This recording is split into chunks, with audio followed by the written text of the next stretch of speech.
불자님들, 안녕하십니까?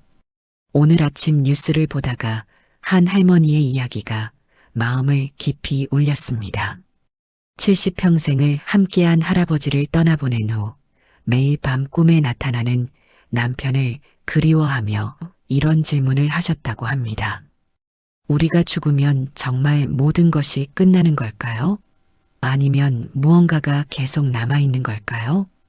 이런 경험 불자님들도 한 번쯤은 해보셨을 것입니다. 사랑하는 가족을 먼저 보내고 나서 혹은 자신의 죽음을 생각하며 밤잠을 이루지 못했던 경험 말입니다. 2025년 현재 우리 사회는 그 어느 때보다 빠르게 변화하고 있습니다. 과학은 인공지능으로 인간의 뇌를 모방하려 하고 의학은 생명 연장의 꿈을 키우고 있습니다. 하지만 여전히 죽음 앞에서 우리는 무력합니다. 죽음이란 무엇인가? 죽음 이후에 무엇이 남는가? 이 영원한 질문 앞에서 2500년 전 부처님께서 주신 답을 오늘 함께 살펴보고자 합니다. 부처님께서는 죽음을 단순히 생명의 종료가 아닌 의식의 흐름이 다른 형태로 이어지는 과정이라고 말씀하셨습니다. 마치 강물이 바다로 흘러가듯 우리의 의식도 죽음을 통해 새로운 차원으로 흘러간다는 것입니다. 오늘 이 시간을 통해 불교에서 말하는 의식의 흐름에 대해 깊이 있게 탐구해 보겠습니다. 죽음에 대한 두려움을 지혜로 바꾸고 삶과 죽음의 참된 의미를 발견하는 시간이 되기를 바랍니다. 그렇다면 지금부터 부처님의 가르침을 통해 죽음 이후의 세계, 의식의 흐름에 대해 자세히 알아보도록 하겠습니다. 첫 번째로 불교에서 말하는 의식의 본질에 대해 말씀드리겠습니다. 불자님들, 지금 이 순간 불자님들의 마음속에는 수많은 생각들이 흘러가고 있을 것입니다. 오늘 저녁에는 뭘 해야 하나? 자녀들은 잘 지내고 있을까? 내 건강은 괜찮을까? 같은 일상적인 생각들 말입니다. 이런 생각들의 흐름, 바로 이것이 불교에서 말하는 의식의 흐름입니다. 부처님께서는 유식론에서 인간의 의식을 8가지로 분류하여 설명하셨습니다. 눈으로 보는 안식, 귀로 듣는 이식, 코로 냄새 맡는 비식, 혀로 맛보는 설식, 몸으로 느끼는 신식, 그리고 마음으로 생각하는 의식까지가 6가지입니다. 여기에 더해 말라식과 알라야식이 있습니다. 특히 알라야식은 모든 업의 종자가 저장되는 근본의식으로 개체의 죽음과 함께 사라지지 않고 계속 흘러간다고 하셨습니다. 이것이 바로 불교에서 말하는 의식불멸의 핵심입니다. 법구경에서 부처님께서는 이렇게 말씀하셨습니다. 모든 법은 마음이 근본이요, 마음이 주인이며 마음에서 만들어진다. 만약 맑은 마음으로 말하거나 행동하면 행복이 그 사람을 따라다니기를 마치 그림자가 형체를 벗어나지 않는 것과 같다. 여기서 중요한 것은 마음, 즉 의식이 모든 현상의 근본이라는 점입니다. 우리가 보는 세상, 느끼는 감정, 경험하는 모든 것이 의식의 작용입니다. 그렇다면 육체가 죽으면 이 의식은 어떻게 될까요? 부처님께서는 중화암경에서 이런 비유를 들어 설명하셨습니다.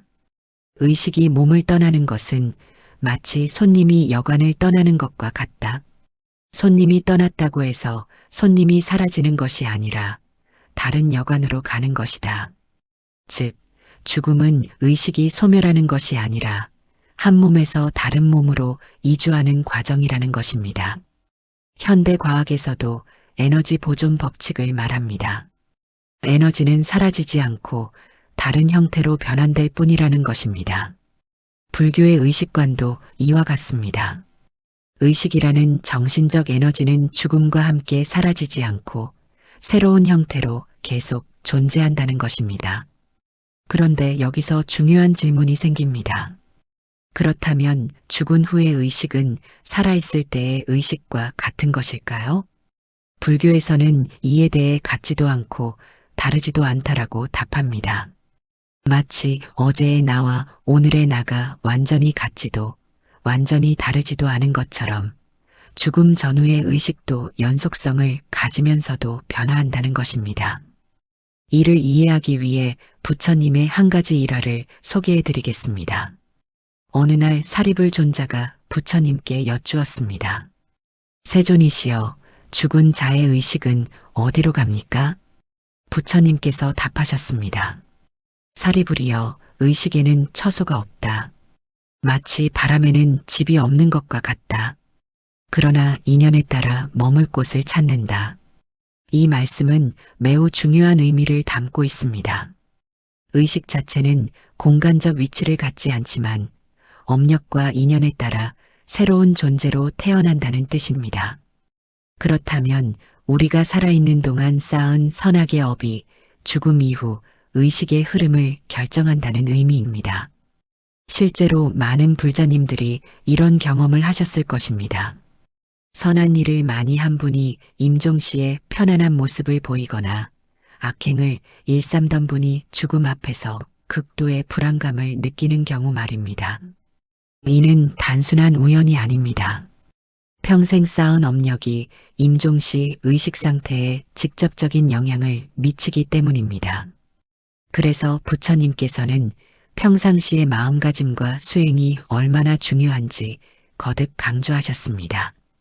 지금 이 순간의 마음이 바로 내 생의 씨앗이다라고 말씀하신 것도 이 때문입니다. 불자님들, 혹시 이런 생각이 드시지 않습니까? 그렇다면 내가 죽은 후에도 내 의식이 계속 존재한다는 말인가? 맞습니다. 하지만 여기서 주의해야 할 점이 있습니다. 불교에서 말하는 의식의 연속은 영혼불멸론과는 다릅니다. 영혼불멸론은 변하지 않는 고정된 실체가 있다고 보지만 불교는 모든 것이 무상하다고 봅니다. 의식도 마찬가지로 순간순간 변화하면서 흐름을 이어간다는 것입니다. 이를 위해 부처님께서는 등불의 비유를 자주 사용하셨습니다.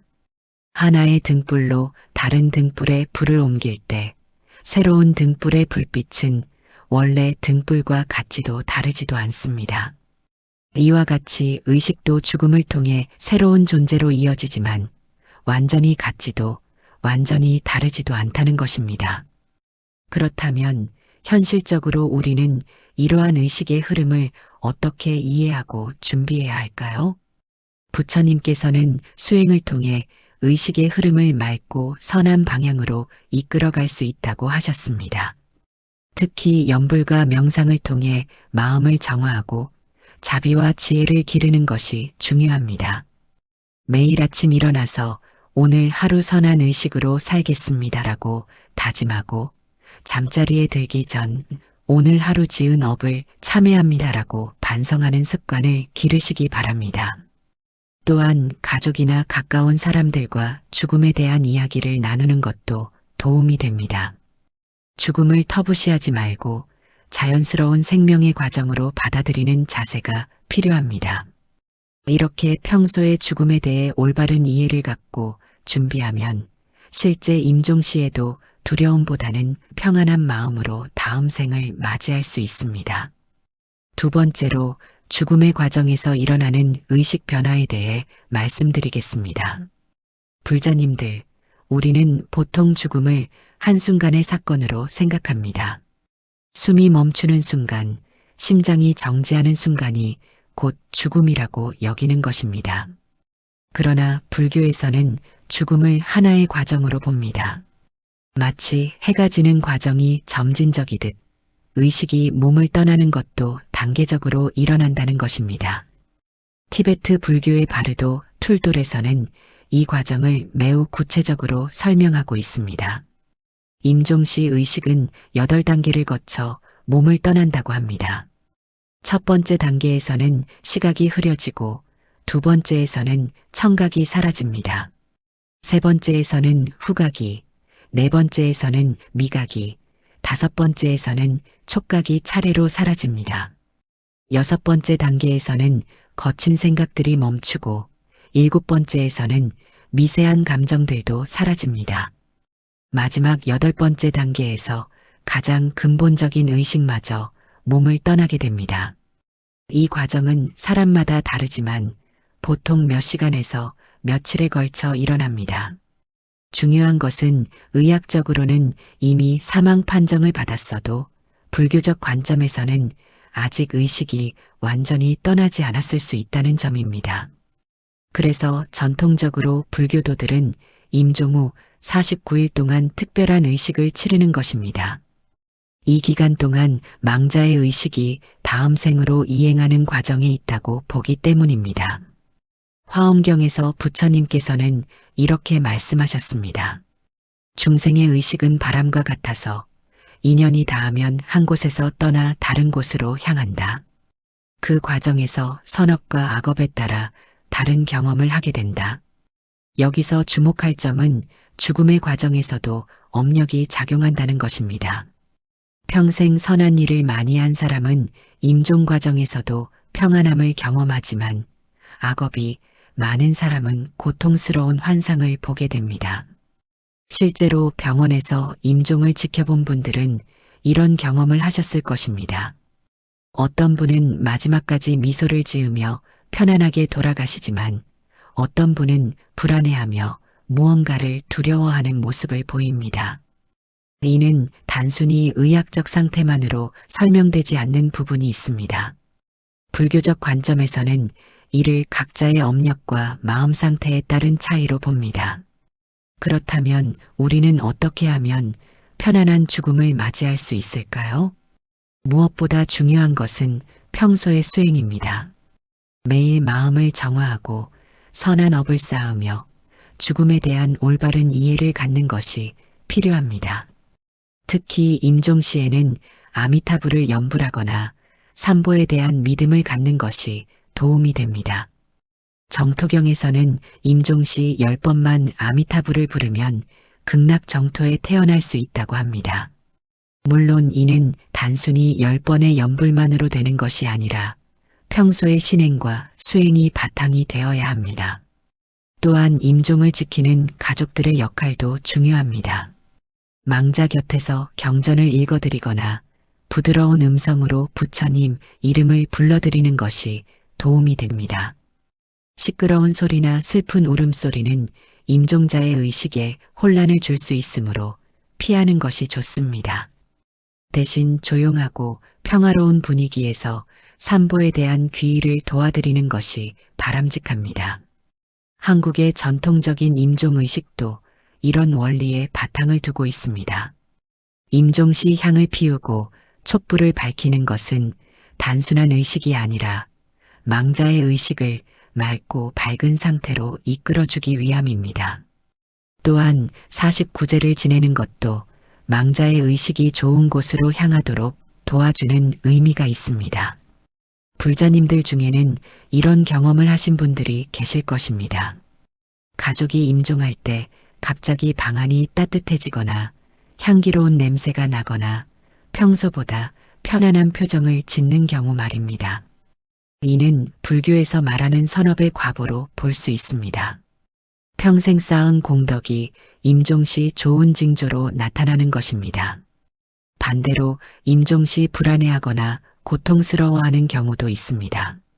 이때는 더욱 간절히 삼보에 귀의하며 지금까지의 악업을 참회하는 마음을 갖는 것이 중요합니다. 부처님께서는 마지막 순간의 마음이 다음 생을 결정한다고 하셨습니다. 아무리 평소에 악업을 지었어도 마지막 순간에 진실한 참회와 귀의의 마음을 갖는다면 좋은 곳으로 갈 수 있다는 의미입니다.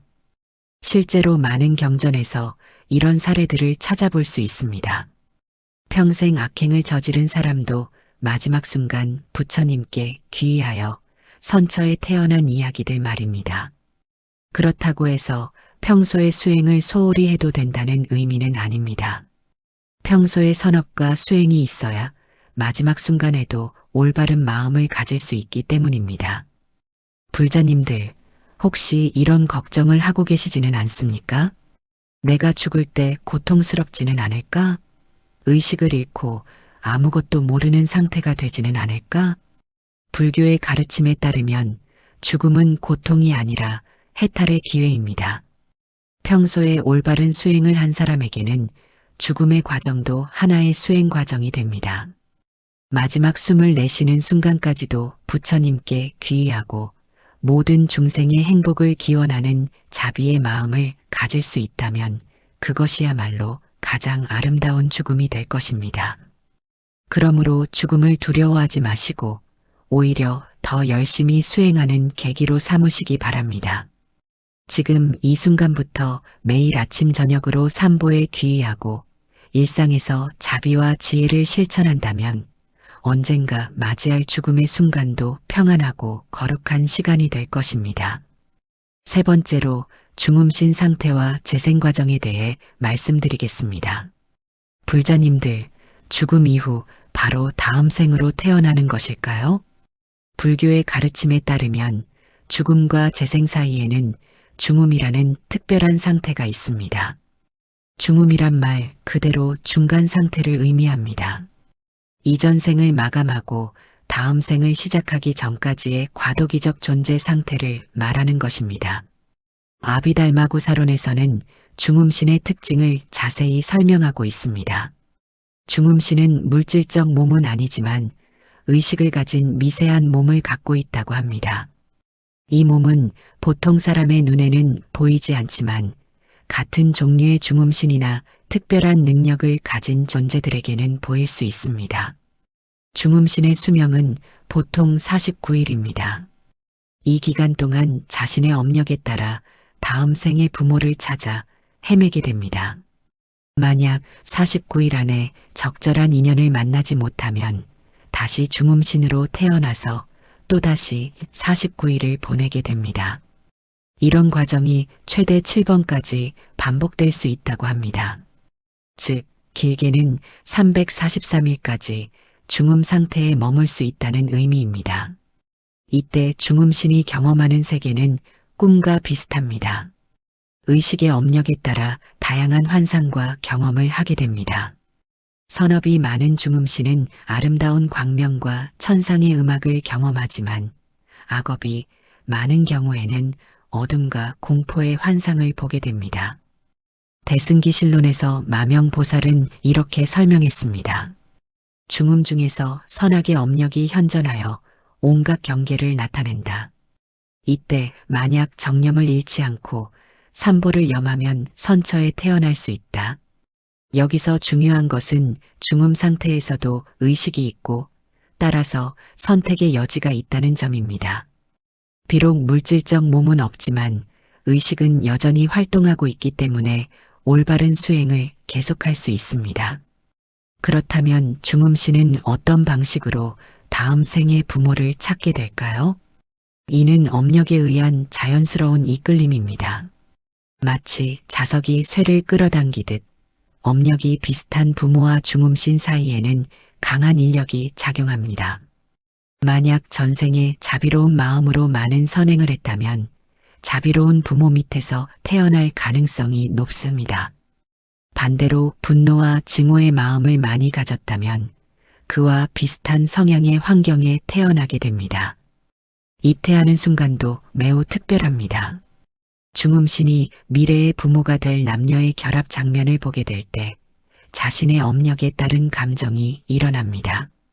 남자로 태어날 중음신은 아버지에 대한 증오와 어머니에 대한 애착을 느끼고 여자로 태어날 중음신은 그 반대의 감정을 느낀다고 합니다.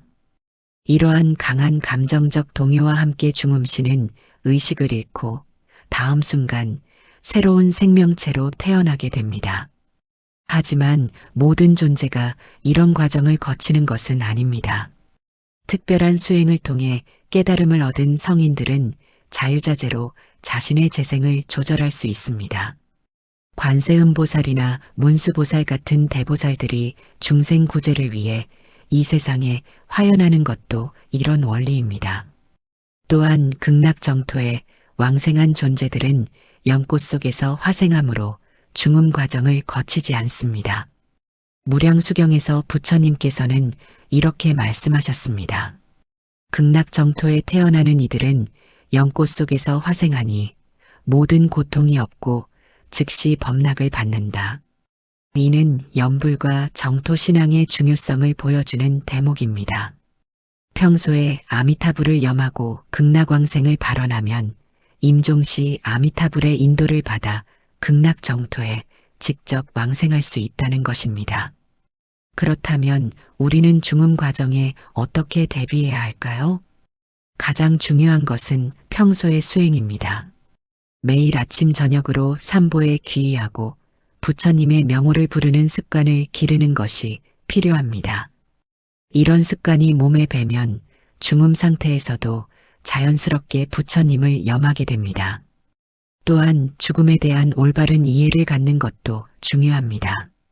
죽음을 두려워하지 말고 새로운 생의 시작으로 받아들이는 자세가 필요합니다. 특히 중음 상태에서 보게 되는 여러 환상들을 실제하는 것으로 착각하지 말고 모두 마음이 만들어낸 것임을 알아차리는 것이 중요합니다. 이를 위해서는 평소에 꿈과 현실을 구분하는 수행을 하는 것이 도움이 됩니다. 꿈속에서도 이것은 꿈이다라고 알아차릴 수 있다면 중음에서도 환상을 환상으로 알아볼 수 있습니다. 이런 수행을 명료몽 수행 또는 꿈요가라고 합니다. 불자님들도 평소에 이런 수행을 해보시기 바랍니다. 잠자리에 들기 전 꿈속에서도 부처님을 잊지 않겠다고 다짐하고 아침에 일어나서는 꿈의 내용을 되돌아보는 것입니다. 이런 습관을 통해 의식의 연속성을 유지하는 능력을 기를 수 있습니다. 또한 평소에 자비심을 기르는 것도 매우 중요합니다. 중음 상태에서는 업력에 따라 여러 환상을 보게 되는데 이때 자비심이 있다면 공포스러운 환상도 자비로운 모습으로 변화시킬 수 있습니다. 실제로 티베트 불교에서는 중음에서 만나게 되는 무서운 본존들도 자비심으로 대하면 보호신이 된다고 가르칩니다. 이는 우리의 마음가짐이 얼마나 중요한지를 보여주는 사례입니다. 불자님들, 혹시 이런 생각이 드시지 않습니까? 중음 상태라는 게 정말 있을까? 죽으면 그냥 아무것도 없는 게 아닐까? 이는 자연스러운 의문입니다. 하지만 불교의 오랜 전통과 수행자들의 경험을 통해 볼 때 중음 상태는 분명히 존재하는 것으로 보입니다. 특히 티베트에서는 달라이 라마나 판첸 라마 같은 고승들의 환생을 확인하는 과정에서 중음에 대한 많은 증거들을 찾을 수 있습니다. 어린아이가 전생의 기억을 갖고 태어나서 전생의 물건을 찾아내는 경우들이 그 예입니다. 또한 현대의 임사체험 연구에서도 중음과 유사한 경험들이 많이 보고되고 있습니다. 의학적으로는 뇌사 상태였던 사람이 의식을 되찾은 후 몸 밖에서 자신을 내려다본 경험이나 밝은 빛의 터널을 통과한 경험을 이야기하는 경우들 말입니다. 이런 경험들은 불교에서 말하는 중음 상태의 특징과 매우 유사합니다. 물론 이런 증거들이 완전한 증명은 아닐 수 있습니다. 하지만 적어도 죽음 이후에도 의식의 연속성이 있을 가능성은 충분히 열어두고 대비하는 것이 현명할 것입니다. 만약 실제로 중음 상태가 있다면 준비가 되어 있는 사람은 그 과정을 지혜롭게 통과할 수 있을 것입니다. 반대로 전혀 준비가 되어 있지 않다면 혼란과 두려움 속에서 좋지 않은 재생을 맞이할 수도 있습니다. 그러므로 중음에 대한 가르침을 단순한 미신으로 치부하지 말고 지혜로운 대비책으로 받아들이시기 바랍니다. 지금부터라도 매일 조금씩 수행하고 자비심을 기르며 죽음에 대한 올바른 이해를 갖는다면 언젠가 맞이할 중음의 여행도 평안하고 지혜로운 과정이 될 것입니다. 네 번째로 업력에 따른 의식의 이행에 대해 말씀드리겠습니다. 불자님들, 우리가 죽음 이후 어디로 가게 될지 결정하는 가장 중요한 요소는 무엇일까요? 바로 업력입니다. 업이란 우리가 몸과 말과 마음으로 짓는 모든 행위를 말합니다. 선한 행위는 선업을, 악한 행위는 악업을 만듭니다. 그리고 이런 업력들이 모여서 우리의 다음 생을 결정하게 됩니다. 화엄경에서 부처님께서는 이렇게 말씀하셨습니다. 업력은 바람과 같고 의식은 씨앗과 같다. 바람이 씨앗을 날려서 적절한 땅에 심어주면 그 씨앗은 자신의 성질대로 자라나게 된다. 즉, 업력이라는 바람이 의식이라는 씨앗을 다음 생에 적절한 곳으로 인도한다는 의미입니다. 그렇다면 어떤 업이 어떤 결과를 가져올까요? 불교에서는 업을 크게 선업, 악업, 무기업으로 나눕니다. 선업은 자비, 지혜, 보시, 지계 등의 선한 행위를 말합니다. 악업은 살생, 도둑질, 사음, 거짓말, 음주 등의 악한 행위를 의미합니다. 무기업은 선악을 가릴 수 없는 중성적인 행위들을 말합니다.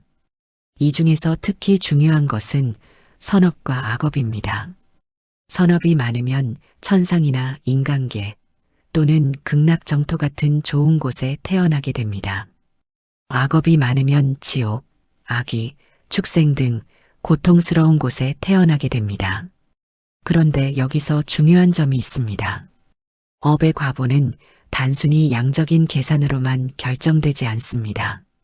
행위의 동기, 대상, 방법, 결과 등 여러 요소가 복합적으로 작용합니다. 예를 들어 같은 보시 행위라도 순수한 자비심으로 하는 보시와 명예나 이익을 위해 하는 보시는 다른 결과를 가져옵니다. 또한 부모님께 효도하는 것과 일반인에게 친절을 베푸는 것도 그 공덕의 크기가 다릅니다. 삼보에 대한 공양과 일반인에 대한 보시 역시 그 과보가 차이가 납니다. 지장경에서는 이런 업보의 차이에 대해 자세히 설명하고 있습니다.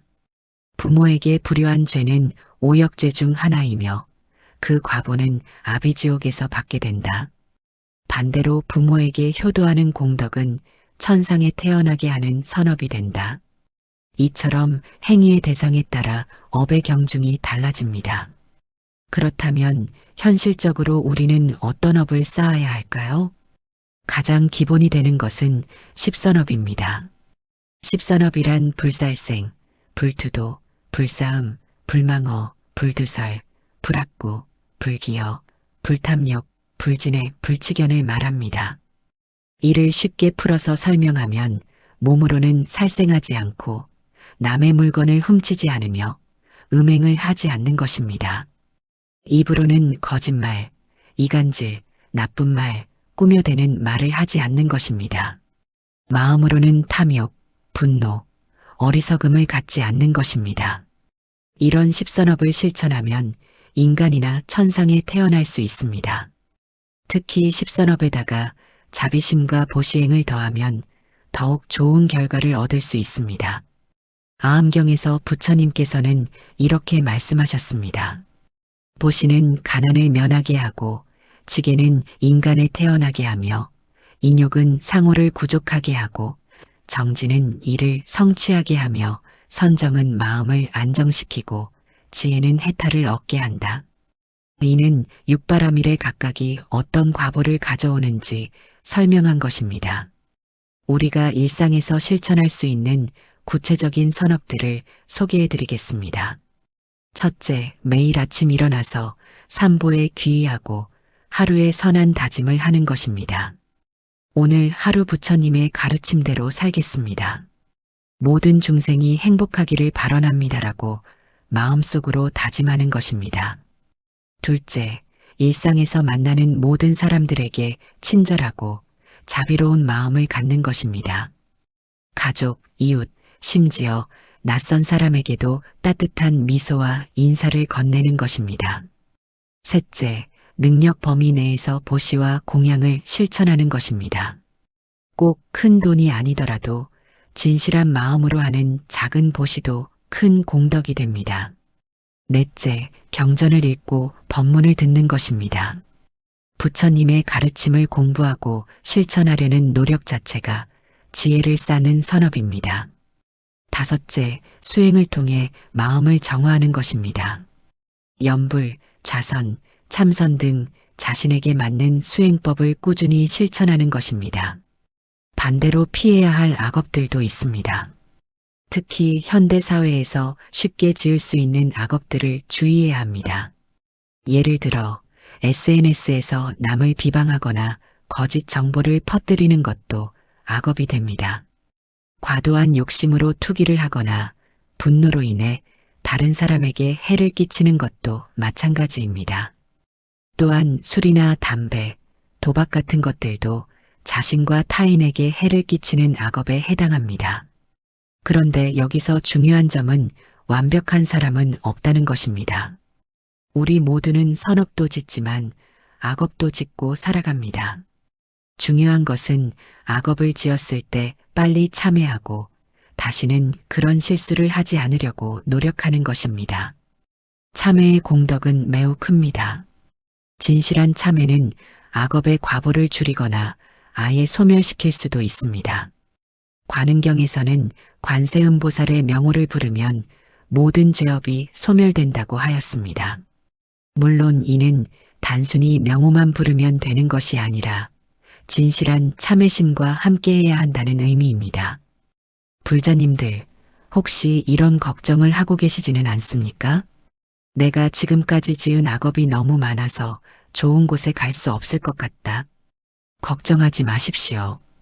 부처님께서는 바다가 깊을지라도 공덕의 바다가 더 깊다고 하셨습니다. 아무리 많은 악업을 지었어도 진실한 마음으로 참회하고 선업을 쌓으면 반드시 좋은 결과를 얻을 수 있습니다. 실제로 경전에는 평생 악행을 저지른 사람도 마지막 순간 부처님께 귀의하여 좋은 곳에 태어난 사례들이 많이 나옵니다. 아잔타세왕의 경우가 대표적인 예입니다. 자신의 아버지를 죽인 큰 죄를 지었지만 부처님께 참회하고 귀의한 후 지옥에 떨어지지 않을 수 있었습니다. 그러므로 과거의 업에 대해 너무 걱정하지 마시고 지금부터라도 열심히 선업을 쌓으시기 바랍니다. 매일 조금씩이라도 선한 일을 하고 악한 일을 멀리하며 진실한 마음으로 수행한다면 반드시 좋은 곳으로 갈 수 있을 것입니다. 업력은 우리의 의지로 바꿀 수 있습니다. 지금 이 순간부터 새로운 선업을 짓기 시작하면 그것이 바로 미래의 행복한 삶을 위한 첫걸음이 될 것입니다. 5번째로 윤회와 해탈의 관계에 대해 말씀드리겠습니다. 불자님들, 지금까지 죽음 이후 의식의 흐름에 대해 말씀드렸습니다. 그런데 여기서 한 가지 의문이 들 수 있습니다. 그렇다면 우리는 영원히 죽고 태어나기를 반복해야 하는 것일까요? 이 윤회의 고리에서 벗어날 수 있는 방법은 없을까요? 부처님께서는 이에 대해 명확한 답을 주셨습니다. 윤회는 무명과 업력에 의한 것이므로 무명을 깨뜨리고 모든 업을 소진하면 윤회에서 해탈할 수 있다고 하셨습니다. 이것이 바로 불교 수행의 궁극적 목표인 열반입니다. 열반이란 모든 번뇌와 업력이 소진된 상태, 생사의 윤회에서 완전히 벗어난 상태를 말합니다. 법화경에서 부처님께서는 이렇게 말씀하셨습니다. 모든 중생은 본래 부처의 성품을 가지고 있다. 다만 무명과 번뇌로 인해 그것을 깨닫지 못할 뿐이다. 만약 이 무명을 제거한다면 누구나 부처가 될 수 있다. 즉, 윤회는 우리의 본래 모습이 아니라 무명으로 인한 잘못된 상태라는 것입니다. 그렇다면 어떻게 하면 이 무명을 제거할 수 있을까요? 부처님께서는 팔정도라는 구체적인 방법을 제시해 주셨습니다. 정견, 정사유, 정어, 정업, 정명, 정정진, 정념, 정정입니다. 이를 통해 점진적으로 무명을 제거하고 지혜를 개발할 수 있다고 하셨습니다. 하지만 이 과정은 결코 쉽지 않습니다. 무량겁에 걸쳐 쌓인 무명과 습기를 하루아침에 제거할 수는 없기 때문입니다. 그래서 부처님께서는 점진적인 수행 단계를 제시해 주셨습니다. 먼저 개정의 사막을 닦아 기본적인 해탈의 기반을 만들고 그 다음 사성제와 12인연을 통해 존재의 참모습을 깨달으며 마지막에 무상정등정각을 성취하여 완전한 부처가 되는 것입니다. 그런데 현실적으로 우리 같은 범부가 이런 높은 경지에 도달하는 것은 매우 어려운 일입니다. 그래서 부처님께서는 또 다른 방법을 제시해 주셨습니다. 바로 정토왕생입니다. 무량수경에서 아미타불께서는 이렇게 서원하셨습니다. 만약 내가 부처가 된 후 시방의 중생이 지심으로 신락하여 내 나라에 태어나고자 하여 내지 10년까지 하는데도 태어나지 못한다면 나는 정각을 취하지 않으리라. 즉 진실한 마음으로 극락왕생을 발언하고 아미타불을 염하면 임종시 극락정토에 태어날 수 있다는 것입니다. 극락정토는 윤회의 세계가 아닙니다. 한번 그곳에 태어나면 다시 윤회에 떨어지지 않고 부처님의 직접적인 가르침을 받아 궁극적 해탈을 성취할 수 있습니다. 이것이 바로 정토연불의 수승한 공덕입니다. 불자님들 중에는 이런 의문을 갖는 분들이 계실 것입니다. 연불만 하면 정말 극락에 갈 수 있을까? 너무 쉬운 것 아닌가? 이는 정토신앙에 대한 오해입니다. 연불은 단순히 입으로만 부처님 이름을 부르는 것이 아닙니다. 진실한 신심과 간절한 발언, 그리고 실제적인 수행이 모두 포함된 종합적인 수행법입니다. 선도제에서는 연불의 단계를 이렇게 설명합니다. 먼저 지명연불로 부처님의 명호를 분명히 부르고 관상연불로 부처님의 모습을 마음에 그리며 실장연불로 부처님의 본성을 깨닫는 것입니다. 이런 과정을 통해 삼업이 청정해지고 업장이 소멸되며 극락왕생의 인연이 성숙하게 됩니다. 또한 정토왕생을 위해서는 삼심이 필요합니다. 지심은 의심하지 않는 순수한 믿음이고 지원심은 간절한 발언이며 회양발언심은 모든 공덕을 극락왕생을 위해 돌리는 마음입니다. 이런 삼심을 갖추고 연불을 하면 아미타불의 본원력에 의해 반드시 극락정토에 태어날 수 있습니다. 하지만 정토신앙이 유일한 길은 아닙니다. 선종에서는 직접적인 깨달음을 통해 해탈을 추구하고 교종에서는 경전 공부와 수행을 통해 점진적으로 해탈에 이르는 길을 제시합니다. 또한 밀교에서는 본종과의 일체를 통해 즉신성불을 추구하기도 합니다. 이처럼 해탈에 이르는 길은 여러 가지가 있습니다. 중요한 것은 자신의 근기와 성향에 맞는 수행법을 선택하여 꾸준히 실천하는 것입니다. 어떤 방법을 선택하든 궁극적인 목표는 동일합니다. 무명을 깨뜨리고 참된 지혜를 얻어 생사의 윤회에서 해탈하는 것입니다. 그런데 여기서 한 가지 더 중요한 점이 있습니다.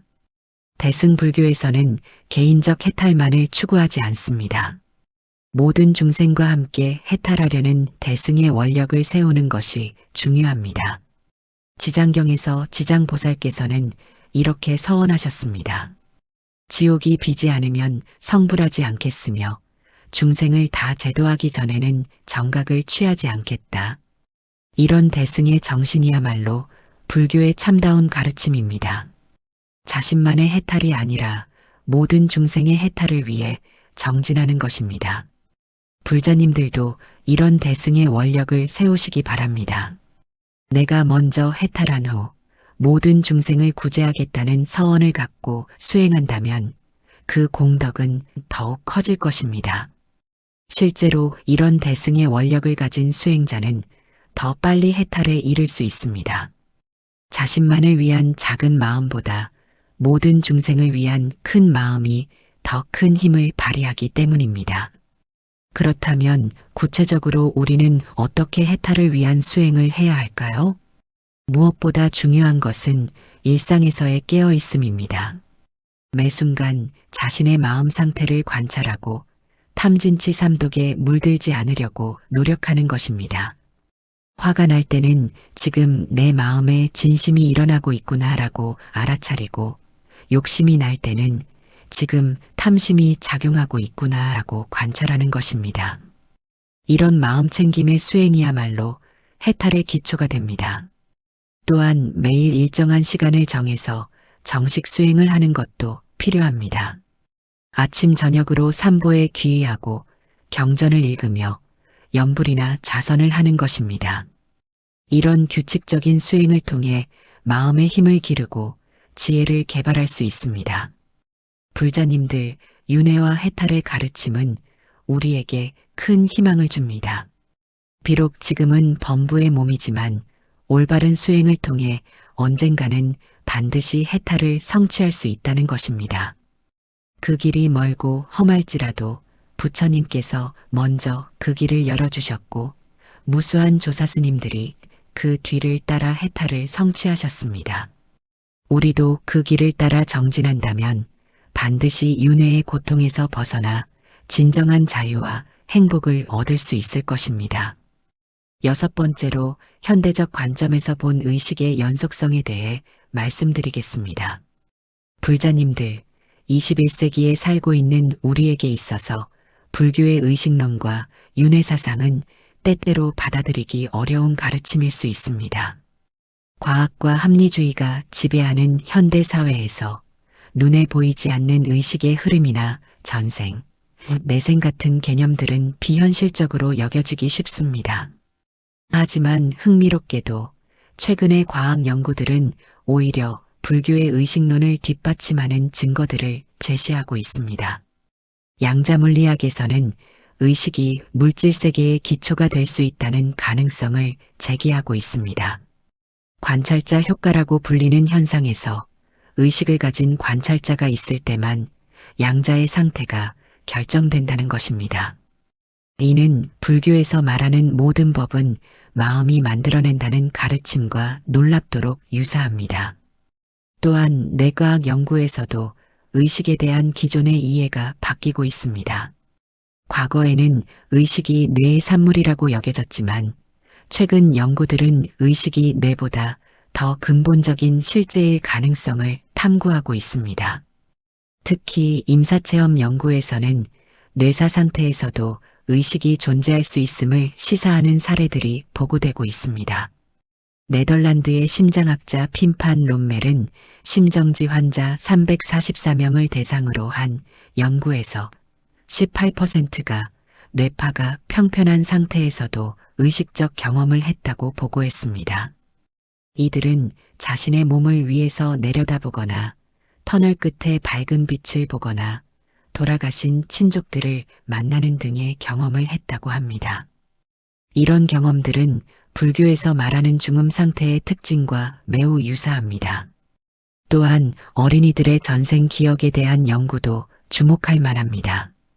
버지니아 대학의 이안 스티븐슨 교수는 40년 동안 2000여 건의 환생 사례를 연구했습니다.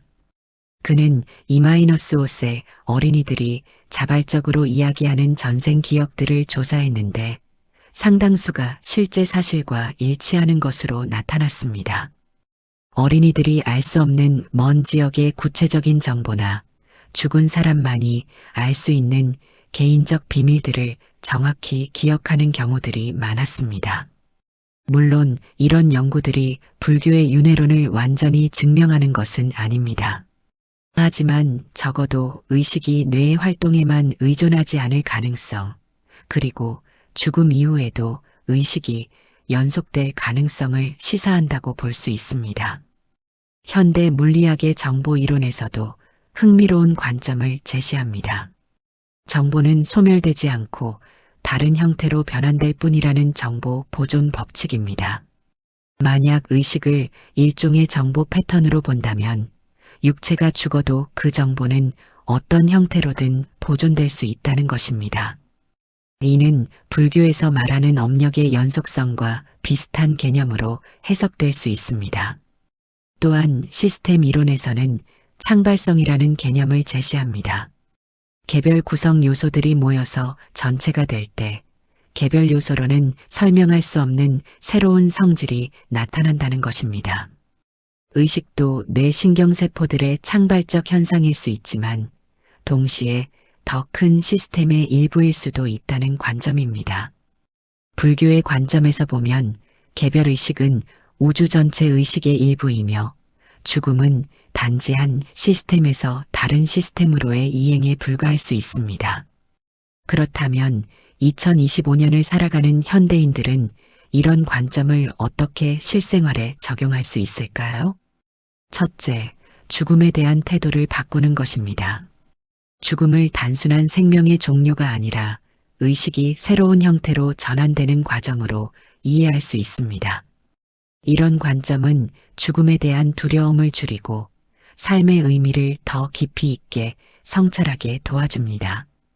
둘째, 현재 순간의 중요성을 깨닫는 것입니다. 만약 의식이 연속된다면 지금 이 순간의 생각과 행동이 미래의 의식 상태에 영향을 미칠 것입니다. 따라서 매 순간을 더 깨어있게, 더 자비롭게, 더 지혜롭게 살려고 노력하게 됩니다. 셋째, 인간관계의 깊이를 더하는 것입니다. 모든 사람이 영원한 의식의 여행자라고 본다면 서로에 대한 존중과 자비심이 자연스럽게 생겨납니다. 누구나 과거 생에서는 나의 가족이나 친구였을 수 있고 미래생에서도 다시 만날 수 있다는 관점에서 모든 만남을 소중히 여기게 됩니다. 넷째, 윤리적 삶의 필요성을 느끼는 것입니다.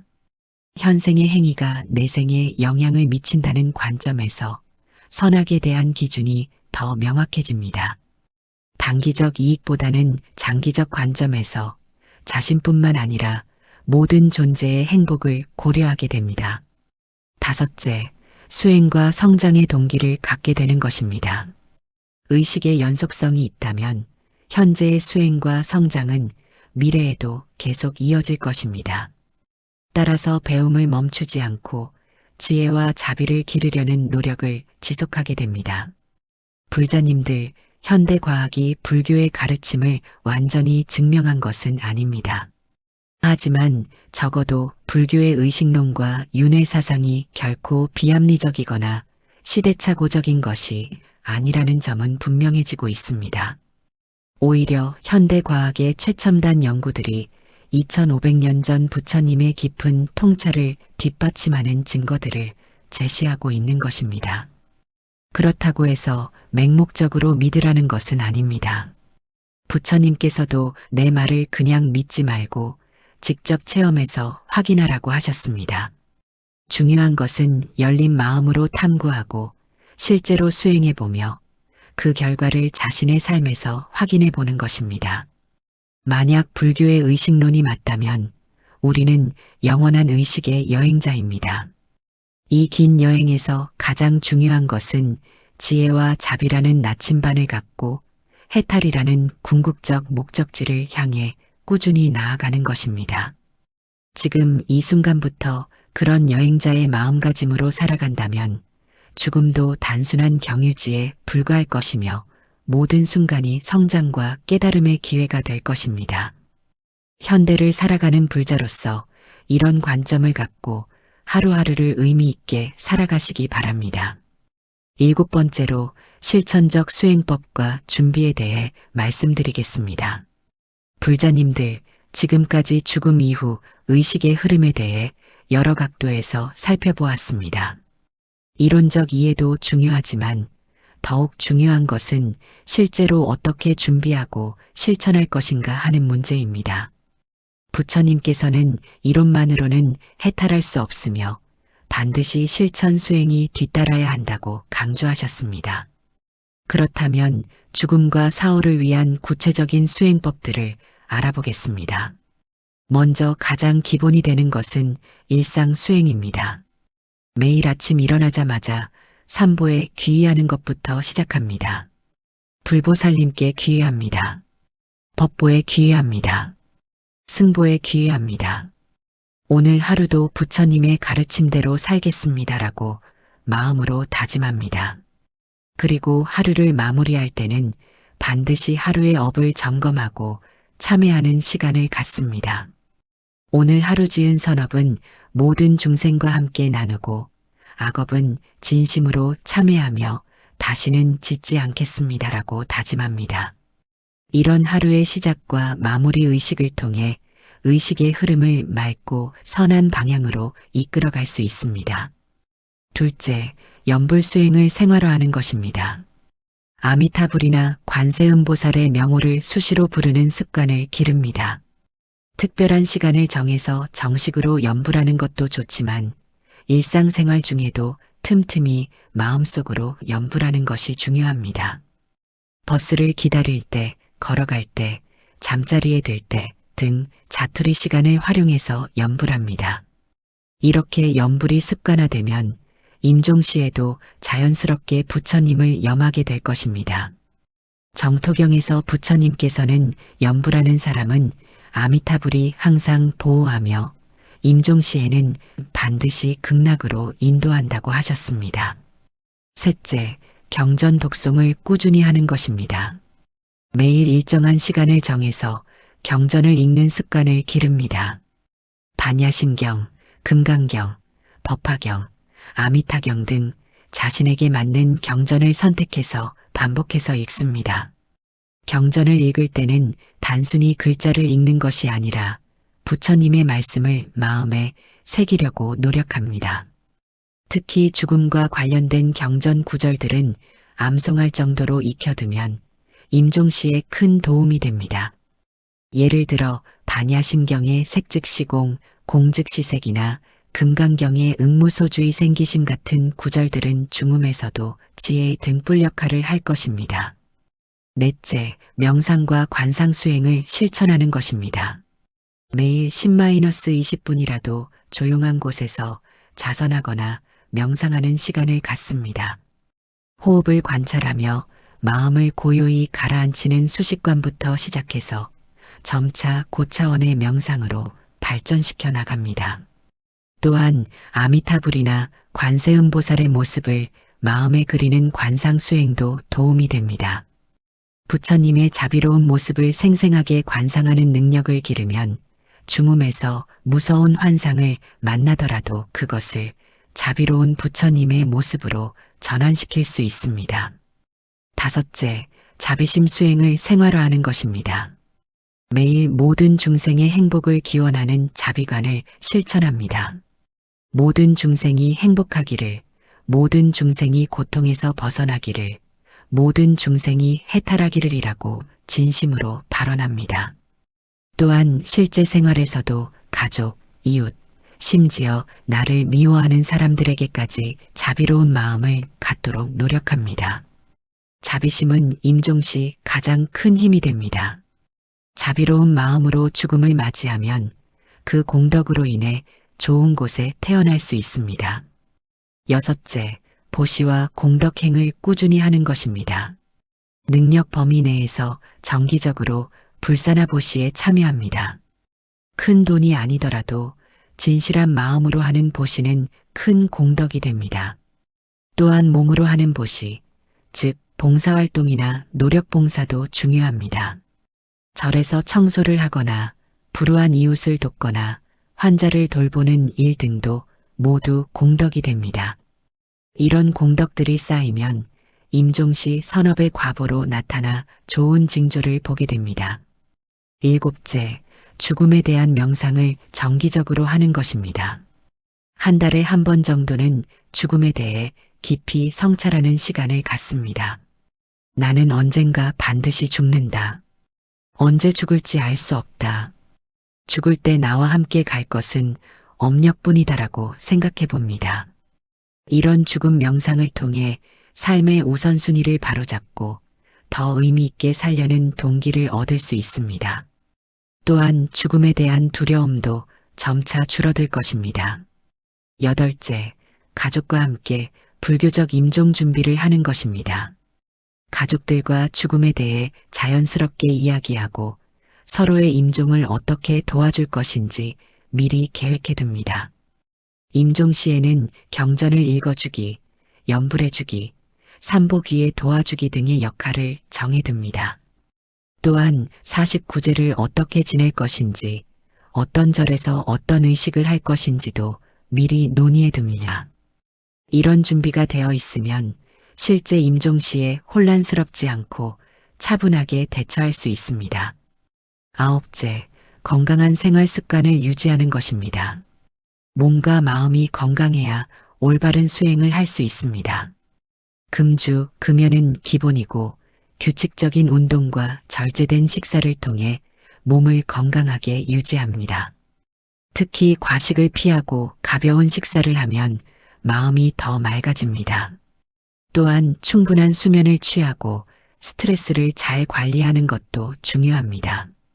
건강한 몸에서 건강한 마음이 나오고 건강한 마음에서 올바른 수행이 가능하기 때문입니다. 열째, 선지식과의 인연을 소중히 하는 것입니다. 훌륭한 스님이나 법우들과 꾸준히 교류하며 법담을 나눕니다. 혼자서는 놓치기 쉬운 수행의 요점들을 선지식들로부터 배울 수 있습니다. 또한 수행에 게을러질 때 서로 격려하고 도와줄 수 있습니다.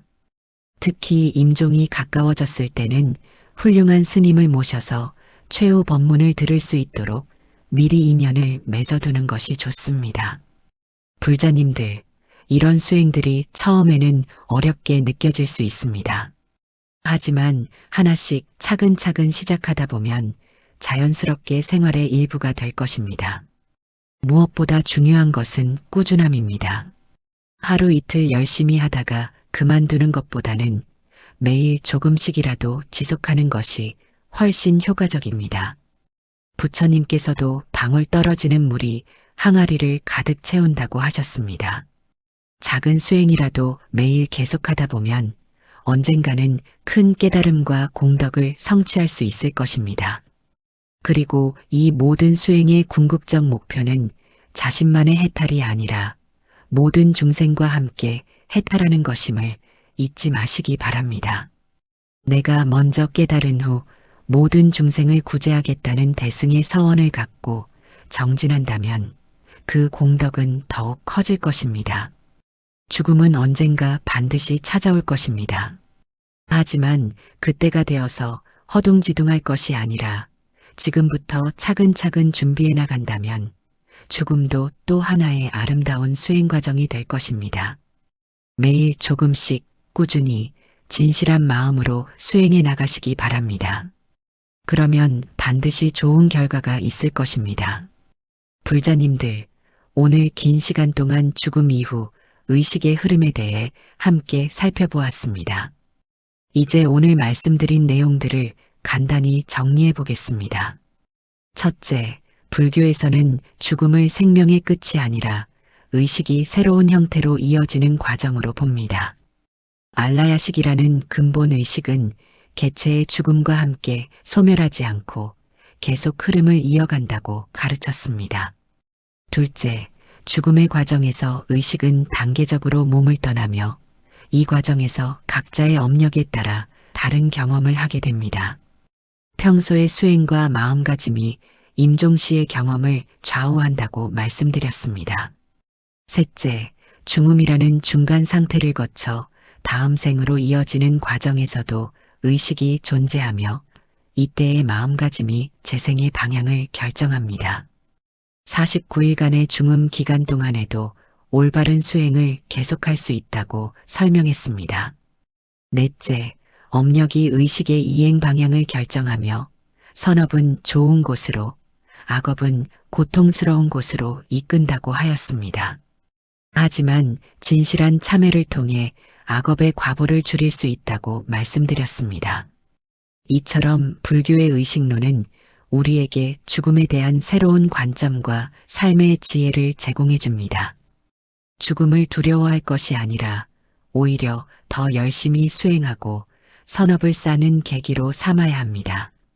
지금 이 순간부터 매일 삼보에 귀의하고 염불하며 자비심을 기르고 지혜를 개발한다면 언젠가 맞이할 죽음의 순간도 평안하고 거룩한 시간이 될 것입니다.